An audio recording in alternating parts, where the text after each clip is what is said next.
Is conventional actor training all bullsh?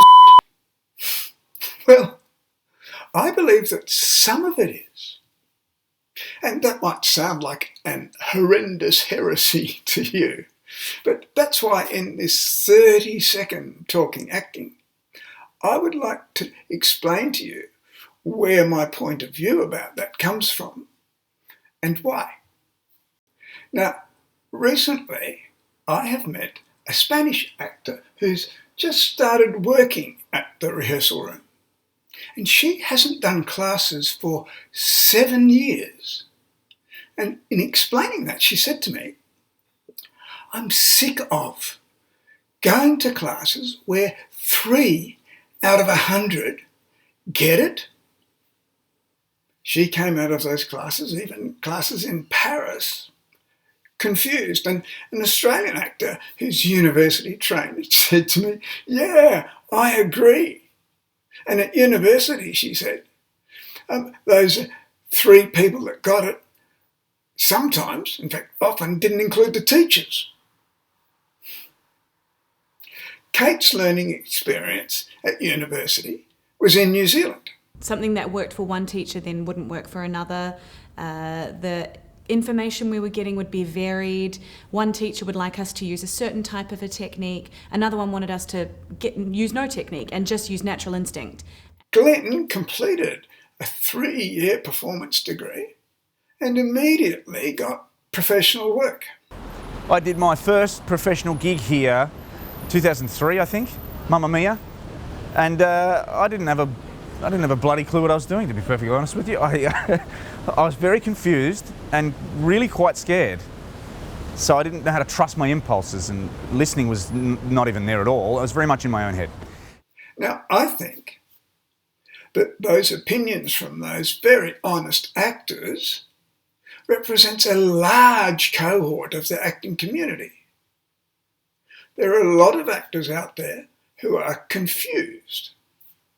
And one of the reasons they are confused, I believe, is that there are elements of the traditional acting process that are just downright confusing. And one of those areas is how to manage a character's prehistory. Because the argument is that the character knows all the things that happened to them in the past. And therefore, if you, the actor, know those things, then you will be like the character and therefore you'll be real. I'm reading a book at the moment which says the actor has to know every moment of a character's backstory and each detail of a character's physical life. Wow, what a huge task that is. And that approach also filters into areas of sense memory and personalisation, which are also seen as key elements. Now, I believe that those areas have a very low value for the actor. Why do I think that? Well, in 1984, I spent 4 days with a brilliant teacher who explained some essentials about the acting process that made an enormous amount of sense to me, and I've been using them ever since. And he gave us 4 essential ingredients that have to be the basis on which an actor makes decisions about their performance choices.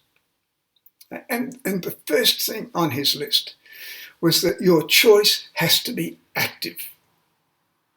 Right? And of course it does, because if it's inactive, it won't do anything. So that's why Stanislavski recommended brilliantly that you need to label your choices with a verb, because a verb is a doing word and it makes it active. But everything you need to do needs to be active or there's no point. The other thing that Murray said is that your choices need to be externally focused about the other character. And the reason for that is that the audience cannot read your mind. They don't know what's going on in there. They can only guess on the basis of how you behave, the things you do, to the other character. And in fact, that's what happens in life. We watch people's behaviour and guess what's going on in there. So being externally focused is what makes your performance readable to the audience. So it's essential. Otherwise, they're going to be bored witless. And the third ingredient was that your choice needs to be difficult to achieve. Because if it's difficult to achieve, then you're going to work at overcoming those difficulties, which in fact will make you active. And that's what's going to reveal the drama in the story. And so that's going to be a big factor in engaging the audience with story. And the final one was that your choice needs to be separate from the text, so that the real things you're doing and needing and activating is something that's separate from the dialogue. Because if it's all aligned with the dialogue, you're going to be horrendously one-dimensional and not have a rich, lifelike complexity. Now, I have been testing those 4 principles for 40 bloody years. And they are highly effective and they work. So if we go back and look at what you've achieved by creating a detailed prehistory, then are you going to be able to tick the active box? Well, that's highly unlikely, because the prehistory that you're building has already happened. It's not happening now. It's something that's in the past, and so it's most likely going to sit back there in the past and be inactive. And is it going to be externally focused? Well, again, that's highly unlikely, because it's stuff that you know, and it's going to sit inside there, and it's most probably not going to have much effect on what you're trying to do to the other person, and as such it's not going to be readable to the audience. And is it going to be difficult to achieve? Well, probably not, because you've already achieved that stuff. Now, it might, in some part, because of a connection to a parallel with something you're trying to do now, it might make it more difficult, which would be good value, but again, it's going to be internally focused, and so it's quite probable that the audience is not, on a high percentage basis, they're not going to get it. And is it going to be separate from the text? Well, yeah, I think we can tick that box, because it's not about what you're saying, it's about what you know. Hooray! Brilliant. But again, it's internally focused and inactive, so it's not going to be much use. So that's why I say that creating a detailed prehistory is likely to have very little productive impact on your performance outcomes. And the other factor is that, what do you do when you go back and build your prehistory? You go back and you find all the dark stuff, don't you? You find all the things that have gone wrong, that were humiliating, that were difficult, that were felt terrible, that made you feel bad. That's the stuff you work on.